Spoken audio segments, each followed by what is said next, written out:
எடப்பாடியும் விஜயை நேரடியாக முயற்சி செய்தார். முதலமைச்சர் வேட்பாளர் 2.5 ஆண்டு காலம் எங்களுக்கு 2.5 எப்படியெல்லாம் பேசிய விஜய் தரப்பு எடப்பாடி தரப்புக்கு ஒத்துழைப்பு கொடுக்க மறுத்துவிட்டார். எடப்பாடி விஜயை எதிர்க்கட்சி தலைவர் ஆக்குகிற வேலையில் மட்டும்தான் நிற்கிறார். தன்னுடைய ஆட்சி அதிகாரத்தில் பங்கு கொடுப்பதற்கு அவர் தயாராக இல்லை. அது அண்ணாதிமுகவுடைய அழிவுக்கான ஆரம்பம். அது தாவேக்காவுக்கு ஃபண்டு தர்ற அளவுக்கு திமுக பேசுதுன்னா அப்போ தாவேக்கா தனக்கு ஃபண்டு இல்லாத யாருக்கு? ஒரு பெரிய ஆளுமைகள் பின்னாடி எத்தனை பேர் ஆளுமைகளாக இருக்காங்க? விஜய் பின்னாடி பணத்தை இறக்கிறதுக்கு எவ்வளோ பேர் தயாராக இருக்காங்க? ஒரு கட்சி ஆளுங்கட்சி ஆனால் தாங்க தொழிலதிபர்கள் பூரா வருவான். திரிசா கட்சிக்கெல்லாம் ஆள் வரமாட்டான். திருமாவுடைய மனநிலை என்ன என்பதை ரவிக்குமாரே அங்கே சொல்லிடுறாரு, சிந்தனை செல்வனே அங்கே சொல்லிடுறாரு, ஆளூர் ஷானவாசி அங்கே சொல்லிடுறாரு, பனையூர் பாபே அங்கே சொல்லிடுறாரு. அப்புறம் எப்படி சிறுத்தைகளை திமுக பார்த்து பயப்படும்? இவர்கள் வெளியேறவே மாட்டார்கள். திமுகவை கூட்டணி விட்டால் வேறு வழியே இல்லை. விஜய் அரசியல் அமித்ஷா கட்டுப்பாட்டுக்கு போய் எடப்பாடியினுடைய கட்டுப்பாட்டுக்கு வந்துவிடும். ஏன்? விஜயுடைய 10% அரசியல் தான் தமிழ்நாட்டினுடைய எதிர்கால அரசியலை தீர்மானிக்கும். அமித்ஷா விஜயை கத்தியை தொங்க விட்டு இருக்கார். கரூர் கத்தி. அமித்ஷா ஒரு கத்தி, திரிஷா ஒரு கத்தி, சங்கீதா கத்தி. அது 2 கத்திகளும் விஜய்க்கு ஒரு பெரிய அச்சுறுத்தலை கொடுத்துருக்கு.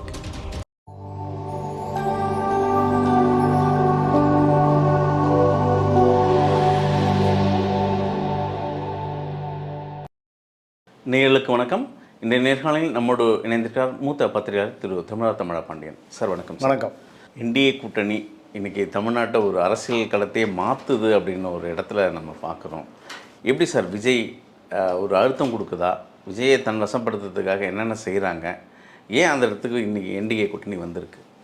இல்லை, இப்போ என்டிஏ கூட்டணியினுடைய வெற்றி ஒரு பெரிய கேள்விக்குறியாக இருக்குது. என்ன காரணம்னா, பாஜகவை விட்டு எடப்பாடி வெளியேறிய பிறகு அதிமுகவினுடைய நிலைமை ஒரு ஏறுமுகமாக இருந்தது. திமுகவை விட்டு வெளியேறாத முஸ்லீம்கள் நடந்து முடிந்த நாடாளுமன்ற தேர்தலில் எஸ்டிபிஐ முபாரக் திண்டுக்கல்லில் நிறுத்தப்பட்டார். பாஜகவிலிருந்து விலகி வந்தவுடன் எஸ்டிபிஐ பாராட்டியது, சீராட்டியது. அதிமுகவை முஸ்லீம்கள் வாக்கு மாறுவதற்கு ஒரு வாய்ப்பை அது உருவாக்கி தந்தது.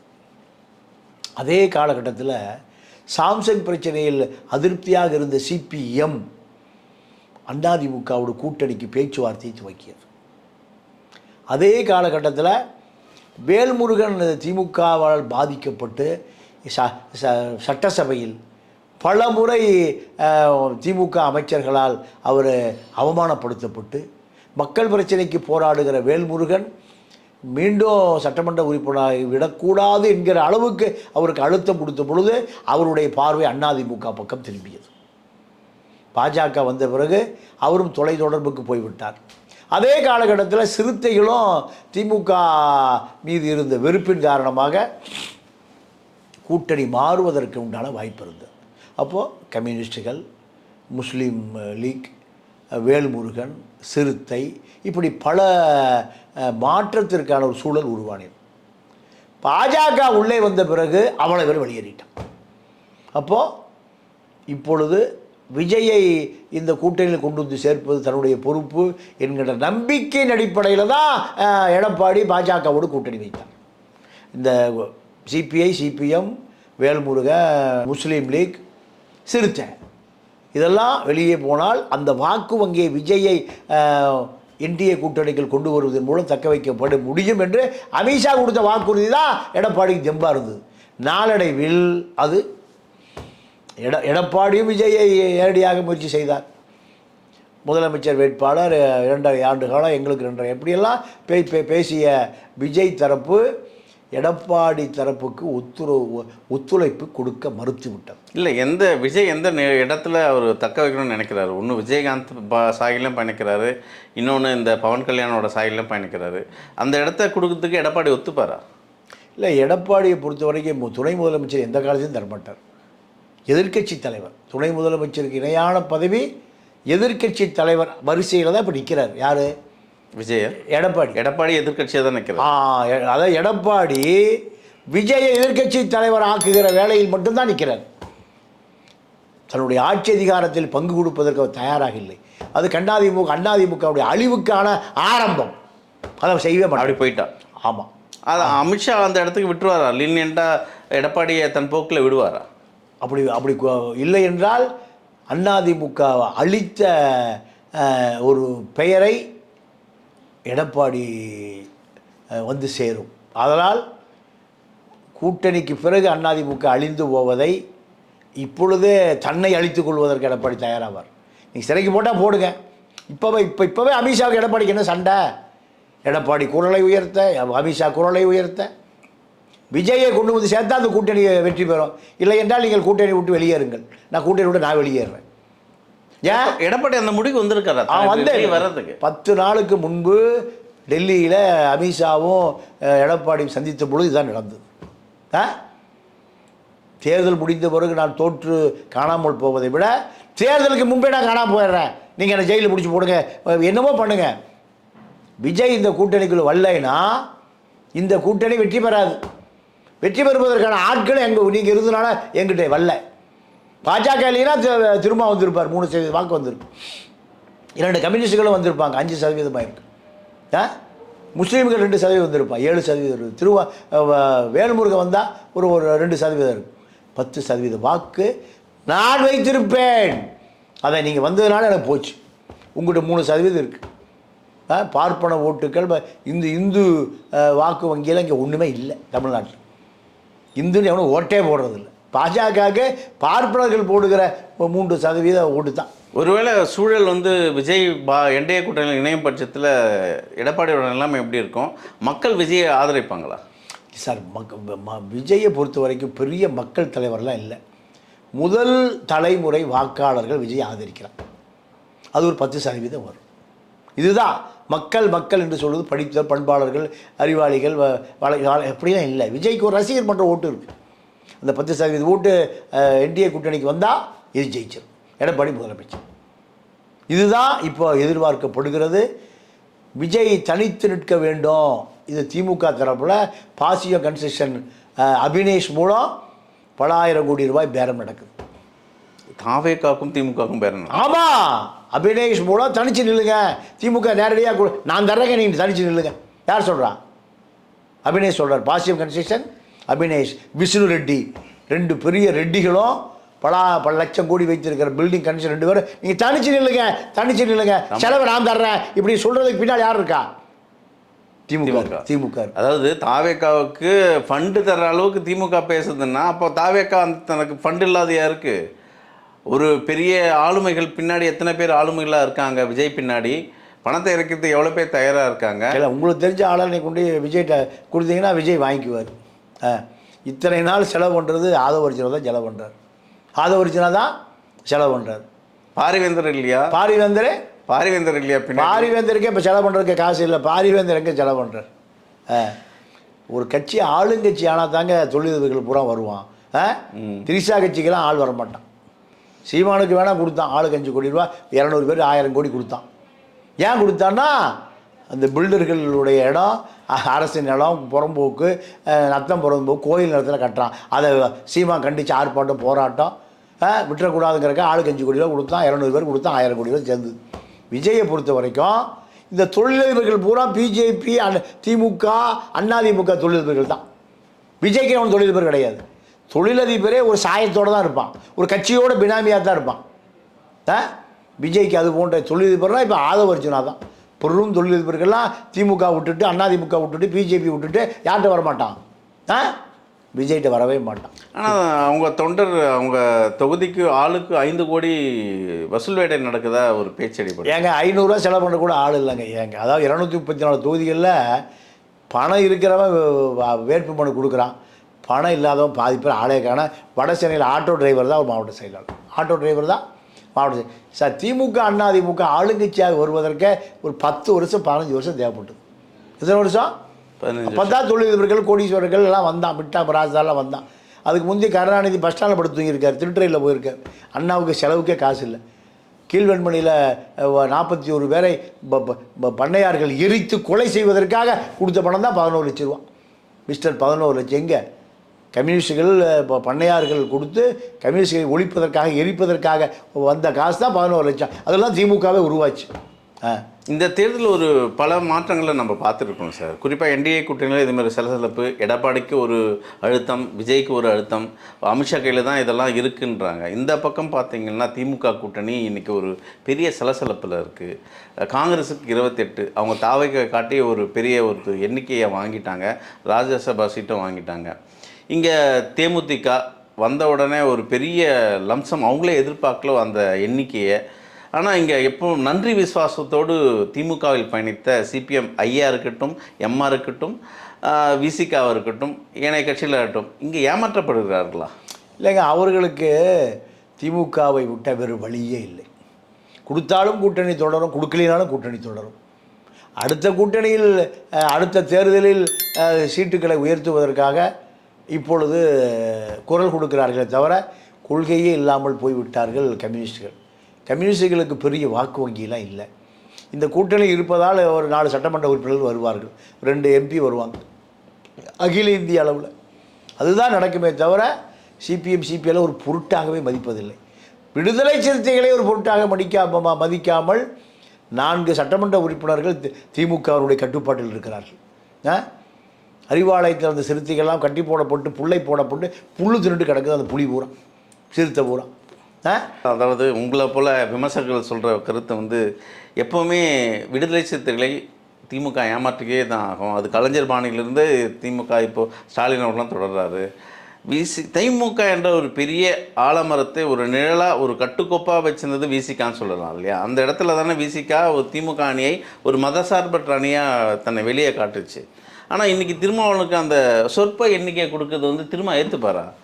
திரும்ப ஏற்காமல் அவர் பிஜேபி கூட்டணியில் போய் சேருவார். இந்த கூட்டணியை விட்டு அவருக்கு ஒரு வழியே இல்லை. நீங்கள் இப்போது திமுக ஸ்டாலின் திரும்ப பேச்சுவார்த்தை இன்னும் ஆரம்பிக்கப்படவே இல்லை. உங்களுக்கு இரட்டை இலக்க சீட்டுக்கள், நீங்கள் உங்களை கௌரவப்படுத்துகிற சீட்டுகளை நாங்கள் தருவோம், இது ஒரு தரப்பு. இன்னொரு தரப்பு விசிகாவுக்கு பெரும்பான்மை சீட்டு கொடுத்தால் பெரும்பான்மை பிற்படுத்தப்பட்ட மக்கள் வாக்களிக்க மாட்டாங்கன்னு திமுகக்குள்ளேயே ஒரு ஒரு ஒரு கோஷி கொளுத்தி போடுது. இப்போ சிறுத்தையை பொறுத்தவரை அந்த அந்த திமுக கூட்டணியில் ஓட்டு அதிகமாக இருக்கிற 2 சமூகம், ஒன்று முஸ்லீம், 2வது தலித்து தான். இவர்களுக்கு போக்கிடமே இல்லை. திமுகவை விட்டால் போக்கிடமே இல்லை. பாவம் அவர்கள். தலித்து மக்களும் பாவம், முஸ்லீம் மக்களும் பாவம். திமுக 2 பேரையுமே வஞ்சிக்கிறது. இல்லை, தேமுதிக விட விடுதலை சிறுத்தைகள் அவ்வளோ அந்த வாக்கு வங்கி குறைவாக இருக்காங்க. கிட்டத்தட்ட ஒரு 1% கீழே தானே தேமுதிக வாக்கு வங்கி இருக்கு. 6%. அப்போ 6 சீட்டு கொடுக்குற அளவுக்கு என்ன அங்கே இருக்குது? இல்லை, அவங்களுக்கு நாயுடு ஓட்டு இருப்பதாக நாயுடுகளால் லாபி பண்ணுறான். ஏவா வேலு நாயுடுகள் போன்றவர்களெல்லாம் லாபி செய்கிறார்கள். அதனால் அது நாடாளுமன்ற உறுப்பினர், ராஜ்யசபா சீட்டு 6 சீட்டு கொடுப்பதன் பின்னணி இதுதான். ஆனால் திருமாவளவனுக்காக லாபி செய்யக்கூடிய ஆட்களே இல்லை. 4 சட்டமன்ற உறுப்பினர்கள் திமுகவுடைய கட்டுப்பாட்டில் இருக்கிறார்கள். இப்போ ரவிக்குமார்கிட்ட தான் திமுக பேசிகிட்டு இருக்கு, திருமாங்கிட்ட பேசவே இல்லை. திருமாவுடைய மனநிலை என்ன என்பதை ரவிக்குமாரே அங்கே சொல்லிடுறாரு, சிந்தனை செல்வனே அங்கே சொல்லிடுறாரு, ஆளூர் ஷானவாசி அங்கே சொல்லிடுறாரு, பனையூர் பாபே அங்கே சொல்லிடுறாரு. அப்புறம் எப்படி சிறுத்தைகளை திமுக பார்த்து பயப்படும்? இவர்கள் வெளியேறவே மாட்டார்கள். திமுகவை கூட்டணி விட்டால் வேறு வழியே இல்லை. முஸ்லீம்களுக்கு திமுக கூட்டணி விட்டால் வேறு வழியே இல்லை. எங்கே போவாங்க? முஸ்லீம் கட்சிகளிடம் முஸ்லீம்கள் கிடையாது. எந்த 48 கோஷ்டியாக இருக்குது முஸ்லீமுக்கு அமைப்பு. ஆனால் முஸ்லீம்கள் திமுக வாக்களிக்கிறார்கள். ஏன்? பாஜக பூதம், பாஜக பூதம். அதுதான் அரசியல். பூதத்தை காட்டி திமுக வெற்றி வாய்ப்பு. அதுதான் கடந்த காலத்தில் நடந்துட்டுருக்கு. முதல்ல ஜெயலலிதா பூதத்தை காட்டி வெற்றி பெற்றது. மோடியா லேடியா பிஜேபி எதிர்த்து. இப்போ திமுக. தேர்தல் சமயத்தில் கட்சிகளுக்கிடையே அந்த பண்டை மாற்றம் கோடிக்கணக்கில் மாறும். வசூல் வேட்டை இதில் இந்த எண்ணிக்கையில் தமிழா பாண்டியன் வந்து அடித்து விடுவார், கோடி அடித்து விடுவாருன்னு ஒரு வார்த்தை இருக்குது. இப்போ இந்த தேர்தலில் எத்தனை கோடி யாராருக்கு கைமாறி இருக்குது? இல்லை, அது இன்னும் நாளாகும். இன்னும் நாளாகும். நமக்கு தேர்தல் தேதி அறிவிக்கணும், தேதி அறிவித்து வேட்பாளர் அறிவிக்கணும், வேட்பாளர் அறிவித்த பிறகு களத்தில் இறங்கணும். அப்போ தான் அந்த கோடிகள்லாம் இப்போல்லாம் டம்பிங்கில் இருக்குது, எல்லாம் பதுக்கல் இருக்குது. பதுக்கல் இருக்கும்போது நம்ம எப்படி சொல்ல முடியும்? பணம் புழக்கத்தில் வருகிற பொழுது தான் நம்ம சொல்ல முடியும். இப்போ எங்கெங்கே யாராவது பதுக்கி வச்சுருக்கேன், நான் என்ன ஜிபிஎஸ் கருவியை வச்சு ஸ்கேன் பண்ணி இந்த பூமியை ஸ்கேன் பண்ணி எடுக்க முடியும்? தமிழ்நாட்டு அரசியல் என்பதே கோடிகள் தான், பல ஆயிரம் கோடிகள், சில ஆயிரம் கோடிகள் தான். இப்போ திருடி கொண்டு போய் துபாயில் சேர்த்து வச்ச பணம் பூரா ஒரே குண்டில் காணாமல் போச்சு. சபரீச பணமும் காணாமல் போச்சு, வேலுமணி பணமும் காணாமல் போச்சு. பல ஆயிரம் கோடிகள் இருக்குது, பல லட்சம் கோடிகள் இருக்குது. இதுதான் இந்த யுத்தம் செய்த நன்மை. தமிழனுடைய பணம், கொள்ளையடிக்கப்பட்ட பணம் பூரா அரபு சேக்குகளிட அந்த துபாயில் எப்படி பணம் கொண்டு வந்தாலும் சரி அங்கே பத்திரமா இருக்கும்.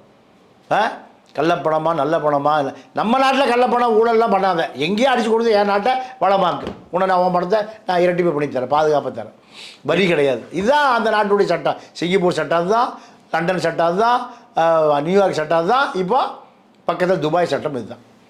விஜயோட இந்த அரசியல் இன்றைய 2020 தேர்தல் எப்படி சார் முடிவும்? யார் கையில் விஜய் அரசியல் இருக்குது? விஜய் அரசியல் அமித்ஷா கட்டுப்பாட்டுக்கு போய் எடப்பாடியினுடைய கட்டுப்பாட்டுக்கு வந்துவிடும். ஏன்? விஜயுடைய 10% அரசியல் தான் தமிழ்நாட்டினுடைய எதிர்கால அரசியலை தீர்மானிக்கும். திமுக தோல்வியடையும், அதிமுக வெற்றியடையும்.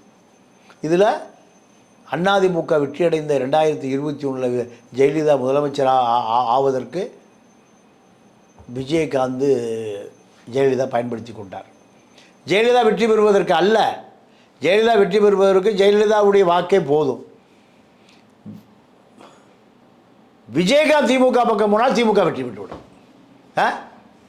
திமுக வெற்றி பெற்றுவிடக்கூடாது, அதிமுக வெற்றி பெற வேண்டும் என்றால் விஜய எதிர்கட்சி பக்கம் விட்டுறக்கூடாது. இதுதான் ஜெயலலிதாவுடைய ராஜதந்திரம். அதில் வெற்றி பெற்றார். 2016 வெளியே விஜயகாந்த் வெளியே அனுப்பி மக்கள் நல கூட்டணின்னு கம்யூனிஸ்டில் உட்பட திமுக பக்கம் போகிற அத்தனை பேரையும் விஜயகாந்த் வாக்கு மூலம் பிரித்ததன் மூலம் அதிமுக வெற்றி பெற்றார். அதுவும் ஒரு ராஜதந்திரம் தான். அதே ராஜதந்திரத்தை இப்போ அன்றைய காலகட்டத்தில் ஜெயலலிதா செய்தார், இப்பொழுது அமித்ஷா செய்கிறார். ஏன்? திமுக வெற்றிவிடக்கூடாது என்பது எடப்பாடியை விட அமித்ஷாவுக்கு தான் ரொம்ப முக்கியம், பாஜகவுக்கு தான் முக்கியம், ஆர்எஸ்எஸ் தான் முக்கியம். ஏன்? அகில இந்திய அளவில் காங்கிரஸை தூக்கி பிடிப்பது திமுக. அப்போது அங்கே எடப்பாடிக்கு இடையூறாக இல்லை திமுக, யாருக்கு இடையூறாக இருக்குது? அமித்ஷாவுக்கு இல்லை, ஆர்எஸ்எஸ் பிஜேபிக்கு. ஆர்எஸ்எஸ் பிஜேபி எடுக்கிற வேலையை செய்கிற நபர்கள் தான் மோடியும் அமித்ஷாவும். அதிகாரத்தை கொடுத்து வச்சிருக்க ஆர்எஸ்எஸ். அப்போ அதன் காரணமாக தான் அமித்ஷா விஜய கத்தியை தொங்க விட்டு இருக்கார். கரூர் கத்தி. அமித்ஷா ஒரு கத்தி, திரிஷா ஒரு கத்தி, சங்கீதா கத்தி. அது 2 கத்திகளும் விஜய்க்கு ஒரு பெரிய அச்சுறுத்தலை கொடுத்துருக்கு. சங்கீதா கத்தின்றீங்க, ஒரு கடைசி கேள்வி அதில் வைக்கிறேன். சங்கீதா அவர்கள் ஈழத்து பெண், அங்கேருந்து ஒரு குரல் ஓடுறது, அதனால தான் விஜய் வந்து பாஜக பக்கம் போகிறாருன்ற ஒரு சலசலப்பு பேச்சிருக்கு. ஆனால் அங்கே இலங்கை ராஜபக்ஷோட மகனோட ஒரு அறிக்கை விஜய்க்கு ஆதரவாக வருது. இது எப்படி பார்க்குறீங்க? அதாவது சங்கீதா பிரிட்டிஷ் குடியுரிமை பெற்ற பிரிட்டிஷ் கடவுச்சீட்டு பாஸ்போர்ட் உடையவர். இந்த திருமணம் லண்டனிலும் பதிவு செய்யப்பட்டிருக்கு. லண்டனிலும் பதிவு. பிரிட்டிஷ் சட்டப்படி பிரிட்டிஷ் மணமகளை இந்திய மணமகன் திருமணம் செய்திருக்கிறார். அதன் மூலம் அங்கே சட்டப்படி திருமணம் பதிவு செய்யப்பட்டது. தமிழ்நாட்டில் இந்தியாவில் இந்திய குடியுரிமை பெற்றவர் விஜய், பிரிட்டிஷ் குடியுரிமை பெற்ற சங்கீதா, இந்திய குடியுரிமை பெற்ற விஜயை திருமணம் செய்தார். ஆக 2 பக்கமும் சட்டபூர்வமாக திருமணம் செல்லுபடியாகும். இப்போ இங்கே வழக்கு போட்டாச்சு, இனி அங்கே வழக்கு போடுவான்.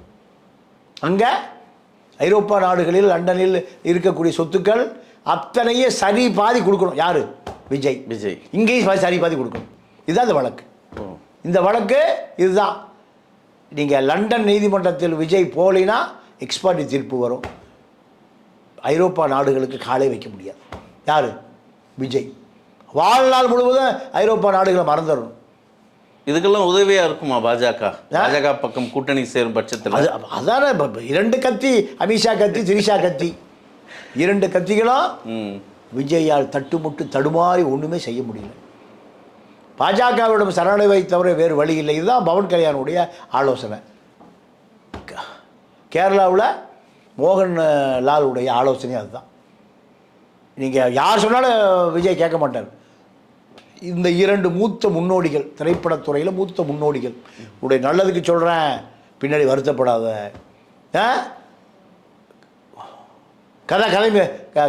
கதை கைமீறி போயிடுச்சு, பின்னாடி வருத்தப்படுவேன். 1000 வருத்தம் இருக்குது. அமித்ஷா வழியாக பவன் கல்யாண் இந்த மிரட்டலில் தான் விஜய் வலிக்க வந்திருக்கார். அவர் சொல்வதை கேள் திரிஷா. பழுத்த அனுபவசாலி. அவங்க அண்ணன் சிரஞ்சீவி பெரிய தலைவர். ஆந்திர அரசியல் அவர்கள்ட்ட தான் இருக்குது. பாஜகவோட தொடர்பு. மோடி அரசை காப்பாற்றுவார் நாயுடு. யார்? சந்திரபாபு நாயுடு. இப்படி பெரிய பின்னணி இருக்குது. அவர்களை உதாசீனப்படுத்தாதே.